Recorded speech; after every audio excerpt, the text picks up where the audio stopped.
Good afternoon, and thank you for allowing us to come out here and inspect this roof. I will go over some of the details. I know that we know this roof is ready to be replaced age-wise, and then it's just starting to show the telltale signs. You have granular depletion where it starts to fade, and actually the granular pieces are starting to fall off, but you can see the asphalt and fiberglass mat bleeding in through it. The adhesive underneath the shingles, as you saw where I could pull that shingle up a little bit, these seams are starting to fall apart, and wind-driven rain will sit up on top of those nail heads. One thing that we're going to do is when we replace this roof, we make sure that we do it with a lead boot cover, because these neoprene rubber style boots tend to expose nail heads and get rusty nail heads, and then these pieces start to crack. So when we put a lead boot over, it actually protects it from any of those problems. And I'll actually show you. Got 1, 2, 3. Heard me slip. 4. That's that granular depletion. 5. This one down here, you can see how much it's oxidized. It's quite slick up here for me having boots on too. It's pretty granular depleted.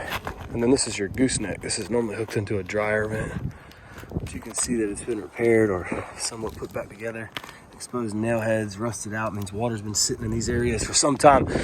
Those are telltale signs, of course, that deterioration is in high effect, and the roof has lived its normal existing life for protecting the home, which is great. No leaks, which is great too. So ventilation wise, we just lightly talked about, these are off ridge vents. You can go back with the same things. The ridge line really isn't long enough to apply a ridge strip. I know roofers say, oh, we'll do ridge strip, but you only got 6 feet plus another 3 feet, because you can't go all the way to the end on that.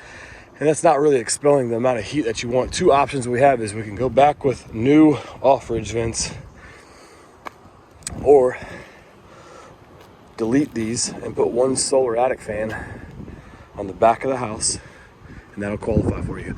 See how this house next door, these ridge strips, that's an actual ridge vent. Real long ridge line. I didn't put one on the little part. They added it right there.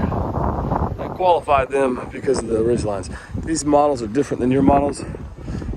All of the models that are like yours would need a solar attic fan, I would imagine, or they could go back with the off-ridge ones. I'm not a big fan of these.